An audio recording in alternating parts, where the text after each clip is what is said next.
IELTS speaking এর mock টেস্টে band স্কোরটা 5-এ আটকে আছে বা 5-এর বেশি আসতেছে না।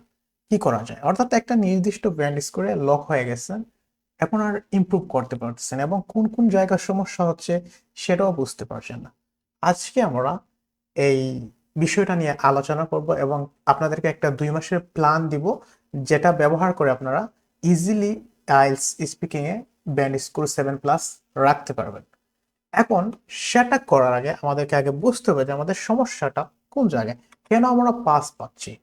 প্রথমত আপনাকে সমস্যাটা আইডেন্টিফাই করতে হবে, তারপর হচ্ছে আপনি সমস্যাটা ধরে সলিউশন নিয়ে কাজ করতে হবে। সেটা স্পিকিং না, প্রতিটা সেকশনে, সেটা রিডিং হতে পারে, রাইটিং হতে পারে বা লিসেনিং হতে পারে। বাট আমরা স্পিকিং এ কম ব্যান্ড স্কোর করার কারণটা কি সেটা আমরা প্রথমে ফিগার আউট করি। নাম্বার ওয়ান যেটা হতে পারে সেটা হচ্ছে ফ্লুয়েন্সি, অ্যান্ড কি হতে পারে, অ্যান্ড কোহেরেন্স।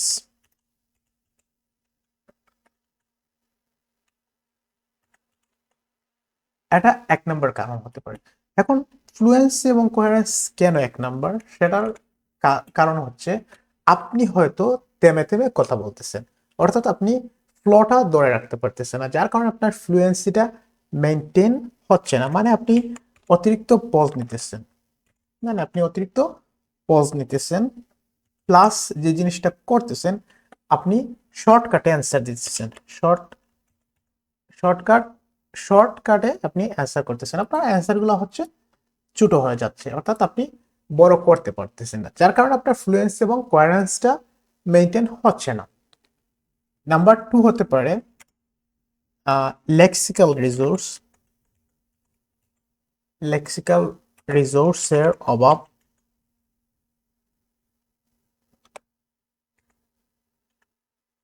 নাম্বার টু হতে পারে লেক্সিক্যাল রিসোর্সের অভাব বা ভালো মানসম্পন্ন ভোকাবুলারির অভাব। এখন সেটার কারণ যেটা হতে পারে সেটা হচ্ছে যে আপনি সহজ সরল বাক্য বা শব্দ ব্যবহার, সহজ সরল শব্দ ওয়ার্ডগুলো আপনি ব্যবহার করতেছেন। ইজি যেই শব্দগুলো আমরা আহ, দৈনন্দিন জীবনে ব্যবহার করে থাকি সেগুলো আমরা ব্যবহার করতেছি, অর্থাৎ হাই লেভেলের যেই ভোকাবুলারি গুলো রয়েছে সেগুলো ব্যবহার করতেছি না, অর্থাৎ যথেষ্ট পরিমাণ লেক্সিক্যাল রিসোর্সের অভাব। নাম্বার তিন, গ্রামাটিক্যাল রেঞ্জ এবং অ্যাকুরেসিটা ঠিকঠাক হচ্ছে না।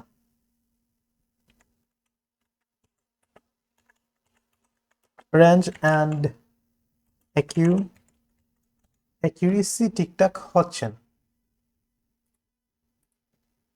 এর কারণ কি, আপনার সেন্টেন্স স্ট্রাকচার ভুল হচ্ছে, অথবা কমপ্লেক্স সেন্টেন্স স্ট্রাকচারগুলা ব্যবহার করতে পারতেছে না। কমপ্লেক্স, কম্পাউন্ড, ওভারঅল যে মিক্সড যেই সেন্টেন্স স্ট্রাকচারগুলো রয়েছে সেগুলো আপনি ব্যবহার করতে পারতেছেন না। সো গ্রামাটিক্যাল রেঞ্জ মানে হচ্ছে যেটা আপনার হচ্ছে আহ, আপনি সহজ যে বাক্যগুলো আছে সেগুলো ব্যবহার করতেছেন, সহজ স্ট্রাকচার ব্যবহার করতেছেন, অথবা বুল স্ট্রাকচার ব্যবহার করতেছেন, এবং কমপ্লেক্স কম্পাউন্ডের মিক্সড আপটা করতে পারতেছেন না। এটার কারণে আপনার ব্যান্ড স্কোর কম আসতে পারে। Number four, pronunciation. এটা একটা সমস্যা হতে পারে।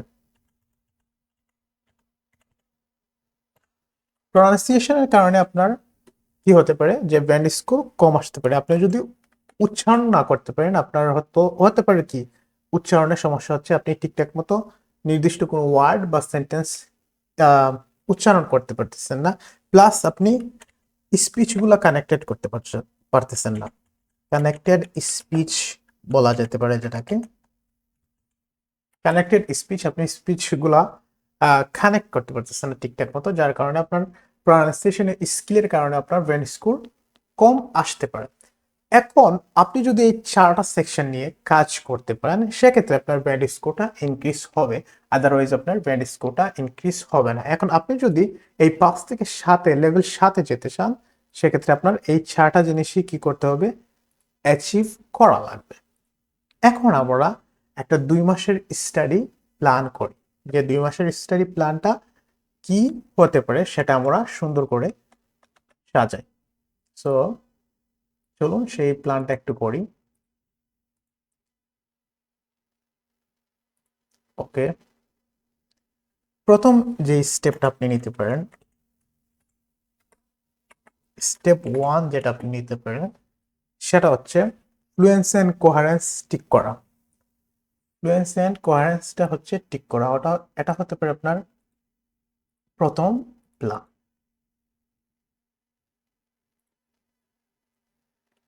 এটার জন্য আপনি সময় দিবেন হচ্ছে 1 week.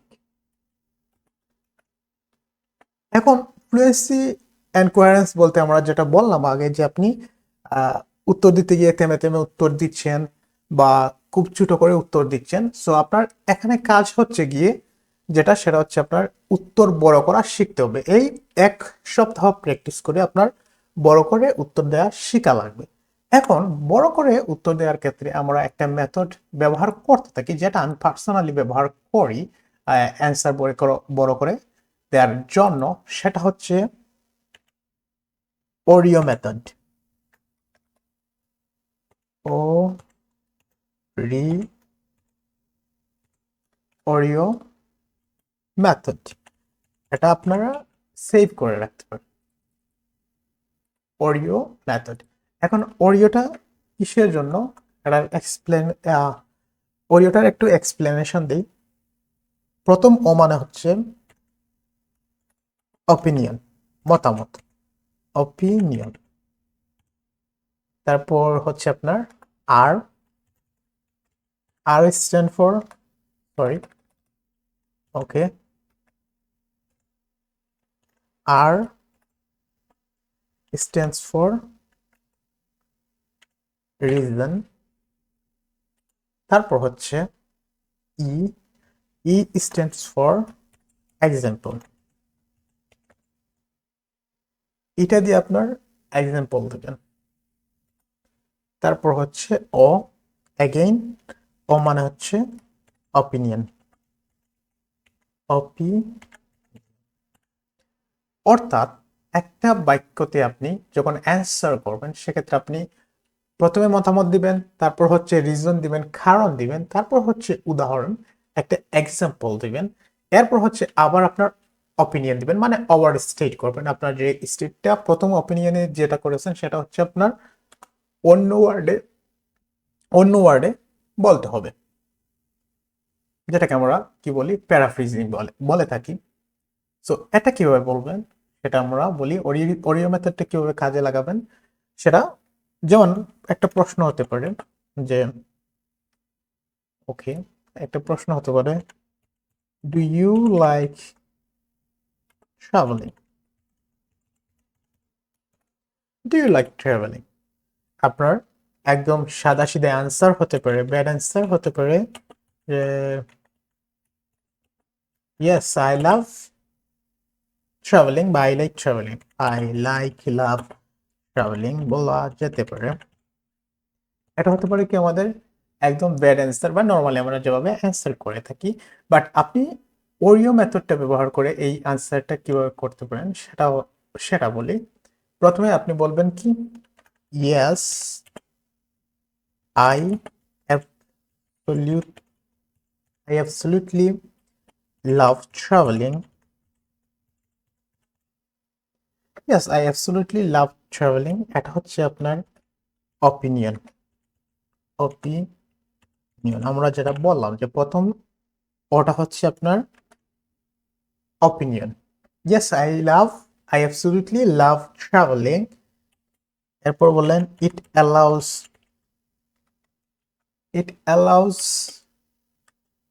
me to explore new cultures and try new cuisines. এটা হলো আপনার রিজন, রাইট?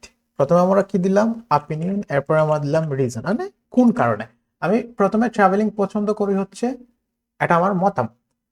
আর এটার কারণটা কি, যে আমি নতুন নতুন কালচার এবং নতুন নতুন কুজিন বা খাবারের কারণে আমি কি করি, যে এই জিনিসটা পছন্দ করে। নতুন নতুন খাবার বা কালচার এক্সপ্লোর করার জন্য আমি এই জিনিসটাকে পছন্দ করি, সেটা একটা রিজন। এরপর আমরা এক্সাম্পল দিব। For example, last year I visited last year I visited, let's say, Sylhet.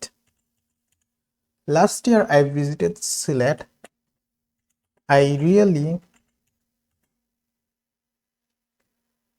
liked their traditional food. এটা গেল আপনার এক্সাম্পল। এরপর আপনার আপনার মতামত দিবেন, অর্থাৎ এই যে এখানে মতামতটা দিলেন এটাকেই আপনি প্যারাফ্রেজ করে বলবেন যে so overall so overall so overall I think traveling is a great way to gain new experiences.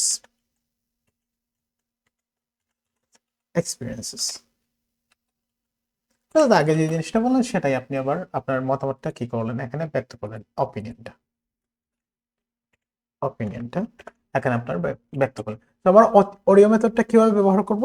প্রথমে হচ্ছে আপনার অপিনিয়ন দিবেন, যেমন আপনি ব্যাড অ্যান্সার বললেন ইয়েস আই লাইক ট্রাভেলিং, এটার বদলে আপনি বললেন যেমন এখানেই যেমন বললেন যে yes I absolutely like travelling, opinion দিলেন। তারপর বললেন যে it allows me to explore new cultures and try new cuisines, reason. তারপর আপনার রিজন দিতে হবে, কারণ দিতে হবে। অপিনিয়ন, কারণ, এক্সাম্পল, ফর এক্সাম্পল, তারপর হচ্ছে আপনার আবার অপিনিয়নটা রিস্টেট করতে হবে। সো এটা হচ্ছে অডিও মেথড। এটা আপনার যে কোনো প্রশ্নের আনসার দিতে আপনি এই মেথডটা ফলো করে অ্যান্সার দিতে পারেন। সো সেক্ষেত্রে আমাদের যা হবে যে আপনার একটা সুন্দর অ্যান্সার দেওয়া পসিবল। পার্ট 1 বলেন, পার্ট 3 বলেন, প্রতিটা সেকশনে আপনি একটা ভালো অ্যান্সার করতে পারবেন। এটার জন্য আপনি কি করতে পারেন যে ডেইলি 5 থেকে 10টা question, daily practice 5 to 10 question. এটার জন্য আপনি ডেইলি 5 থেকে 10টা কোয়েশ্চেন কি করতে পারেন যে প্র্যাকটিস করতে পারেন। এছাড়াও কি করবেন, অডিও মেথড ব্যবহার করে এই কোয়েশ্চেনের অ্যান্সারগুলো করবেন এবং চাইলে আপনি রেকর্ড করেও শুনতে পারেন। এরপর যেটা স্টেপ নাম্বার 2, আমরা এখানে স্টেপ 1 বলেছিলাম fluency and coherence. Step number যে 2টা সেটা হচ্ছে ইমপ্রুভ ভোকাবুলারি, ইমপ্রুভ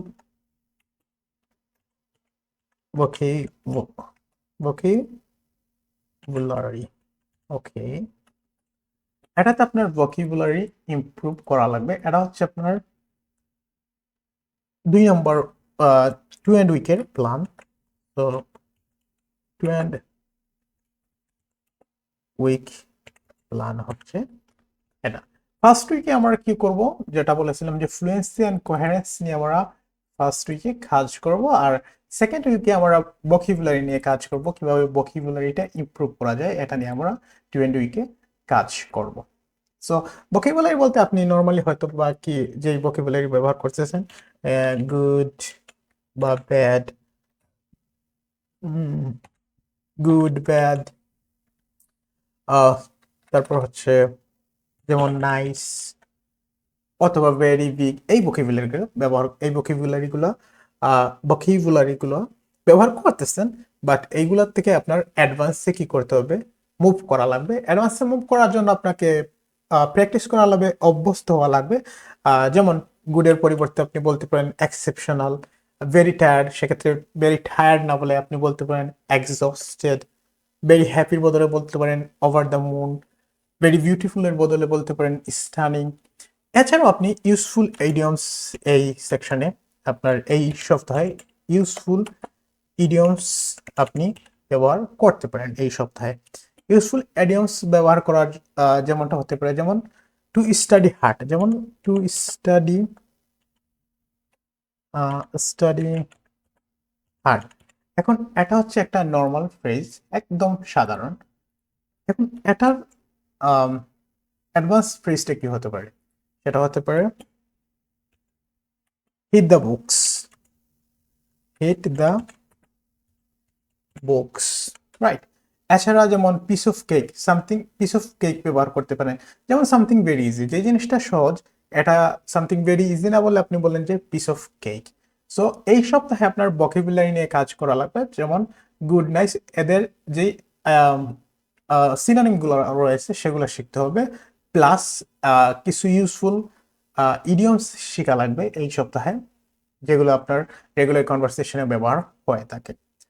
এখন ধরেন, যেমন একটা উদাহরণ দিই, যেমন আপনাকে বললো যে do you like reading books, আপনি এক্ষেত্রে কিভাবে অ্যান্সার করতে পারেন যে absolutely I am an avid reader and I try to read books whenever I get home.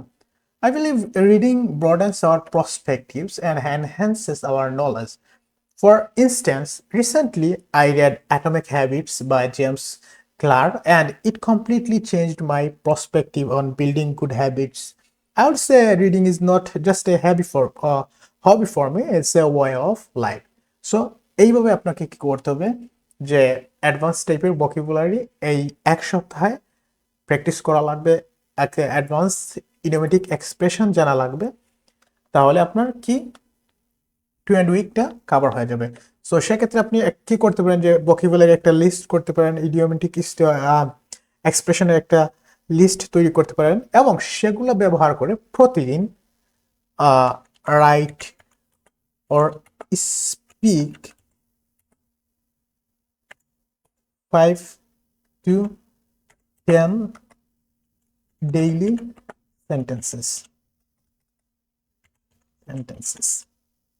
So এগুলো ব্যবহার করে আপনি যেই ভোকাবুলারিগুলো শিখবেন সেগুলো ব্যবহার করে প্রতিদিন 5 থেকে 10টা ডেইলি সেন্টেন্স তৈরি করে সেগুলো প্র্যাকটিস করবেন, যাতে করে আপনার স্পিকিংয়ে আরও ফ্লুয়েন্সিটা বেশি ইমপ্রুভমেন্ট হয়, রাইট। এখন আমরা যাব থার্ড উইকের প্ল্যানে। থার্ড উইকের প্ল্যানটা কি? গ্রামার এবং সেন্টেন্স স্ট্রাকচার ফিক্স করা। সো থার্ড উইক প্ল্যানটা হচ্ছে আপনার গ্রামার ফিক্সিং। সো এটাতে আপনার গ্রামার নিয়ে কাজ করবে, যেমন আপনি এখন সিম্পল সেন্টেন্স ব্যবহার করতেছেন, আপনার কমপ্লেক্স সেন্টেন্স ব্যবহার করা শেখা লাগবে, প্লাস লিঙ্কিং ওয়ার্ডস, এই জিনিসটা একটা ইম্পর্টেন্ট জিনিস, সেটা আপনার ব্যবহার করা শেখা লাগবে। লিঙ্কিং ওয়ার্ডস, এগুলো একটু বড় হয়ে যাচ্ছে, ওকে। লিঙ্কিং ওয়ার্ডস প্লাস হচ্ছে কমপ্লেক্স স্ট্রাকচারটা এই সপ্তাহে আপনার কমপ্লেক্স সেন্টেন্সেস বা কমপ্লেক্স সেন্টেন্স স্ট্রাকচার, এটাতে আপনার মনোযোগ দেওয়া লাগবে। সো মনে করেন আপনার বর্তমানে আপনি লিঙ্কিং ওয়ার্ডস হিসেবে ফর এক্সাম্পল আপনি ব্যবহার করতেছেন রেগুলারলি। সো ফর এক্সাম্পল এর বদলে আপনি বলতে পারেন যে ফর ইনস্ট্যান্স বা টু ইলাস্ট্রেট দিয়েও আপনি এক্সপ্লেন করতে পারেন। তারপর হচ্ছে মোর ইনফরমেশন অ্যাড করতে আপনি মোর ওভার, ফার্দার মোর, এই ধরনের লিঙ্কিং ওয়ার্ড ব্যবহার করতে পারেন। এছাড়াও আপনার কি করতে পারেন, যে প্রতিদিন এই সপ্তাহে ডেইলি যে সেন্টেন্স কমপ্লেক্স সেন্টেন্সগুলো আছে, কমপ্লেক্স সেন্টেন্স আপনার প্র্যাকটিস করা লাগবে। কমপ্লেক্স সেন্টেন্স লিখে বা প্রথমে হয়তো বা আপনি স্পিকিংয়ে সরাসরি কমপ্লেক্স সেন্টেন্স ব্যবহার করতে পারেন না। সো সেক্ষেত্রে একটা ভালো উপায় হচ্ছে যে প্রতিদিন পাঁচটা পাঁচটা থেকে 10টা সেন্টেন্স লিখলেন, তারপর সেগুলা দিয়ে আপনার সেগুলো আপনার স্পিকিংয়ে ব্যবহার করলেন। প্রথমে কি করলেন, যে right 5 to 10 complex sentences, okay, complex compound, এই ধরনের সেন্টেন্স ব্যবহার করবেন, ঠিক আছে।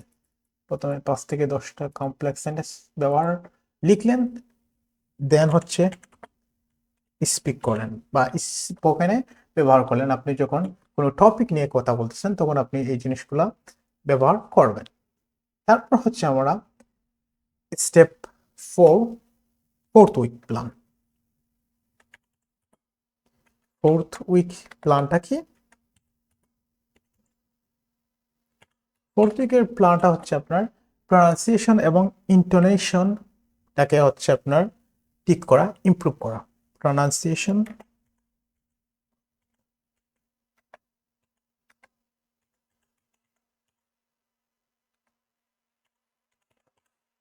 প্রনাউন্সিয়েশন অ্যান্ড ইন্টোনেশন হচ্ছে নিয়ে আপনার এই সপ্তাহে কাজ করা লাগবে। এটা হচ্ছে আপনার ফোর্থ উইকের প্ল্যান।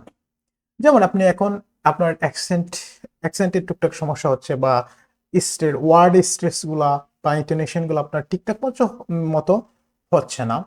সো এই সপ্তাহে আপনার এই জিনিসগুলো নিয়ে আপনার কাজ করা লাগবে।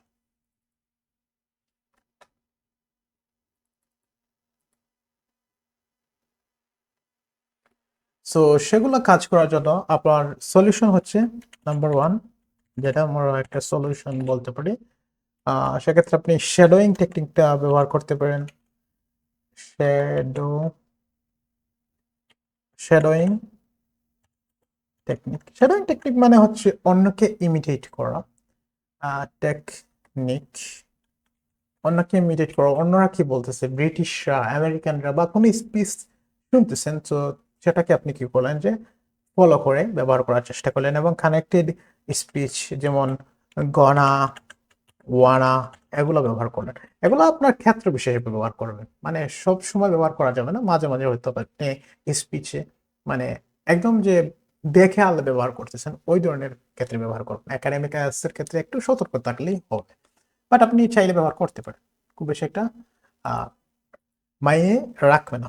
তো শ্যাডোয়িং টেকনিকটা হচ্ছে একটা গুরুত্বপূর্ণ টেকনিক। সেক্ষেত্রে আপনি মনে করেন যে এই সপ্তাহে আপনার কি করলেন যে একটা প্ল্যান রাখলেন, যেমন আপনি টেড টক্স টেড টক্স টেড টক্স টেড টক্স বিবিসি ইংলিশ,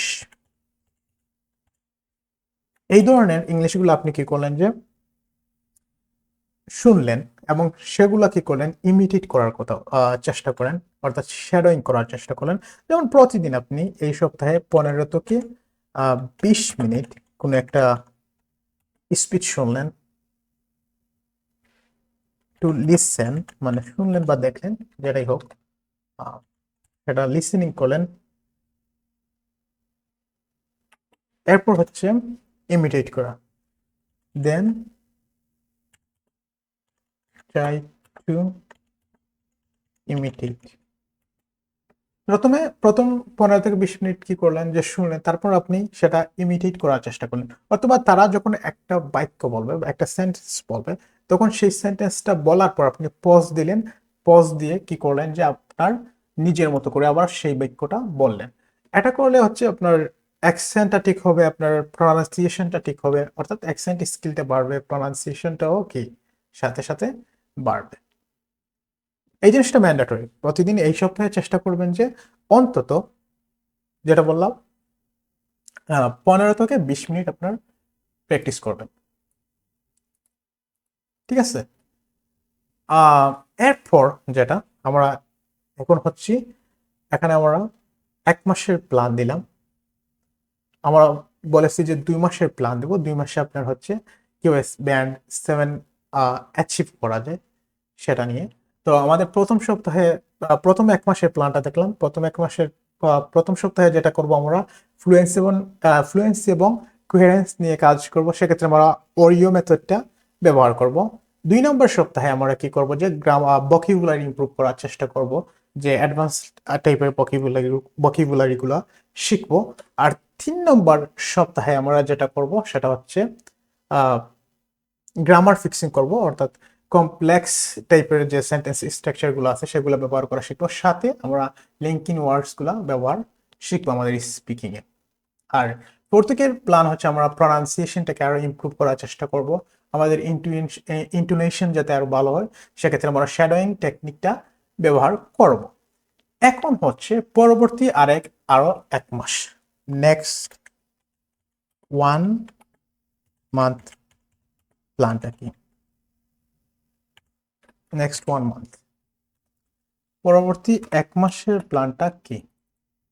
এই 1 মাসে কি করবেন? এই 1 মাসটা পুরোটা বরাদ্দ থাকবে আপনার practice, practice, practice and practice.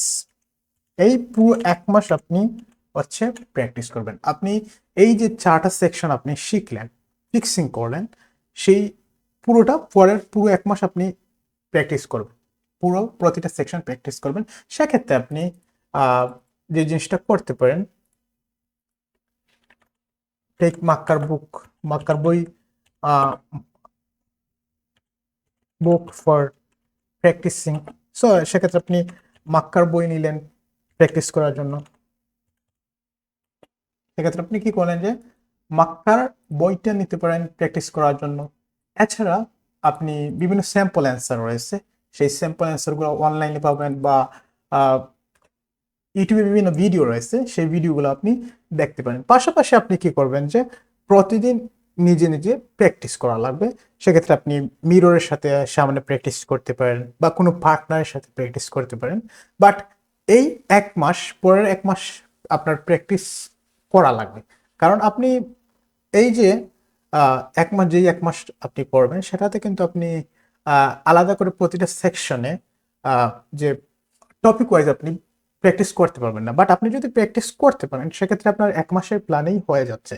But আপনি যদি প্র্যাকটিস করতে না পারেন আলাদা করে, সেক্ষেত্রে আপনার টপিক ওয়াইজ, মানে বিভিন্ন টপিকে সঠিকভাবে যাতে কথা বলতে পারেন, সেক্ষেত্রে পরের 1 মাসটা কি করলেন যে আপনার প্র্যাকটিস করার জন্য রেখে দিলেন। সেক্ষেত্রে আপনি মাক্কার বইটা প্র্যাকটিস করতে পারেন, বা আইএলস লিজ বা আইএলস অ্যাডভান্টেজের তাদের বিভিন্ন স্পিকিং এর টপিকের কি আইডিয়া জেনারেট করার জন্য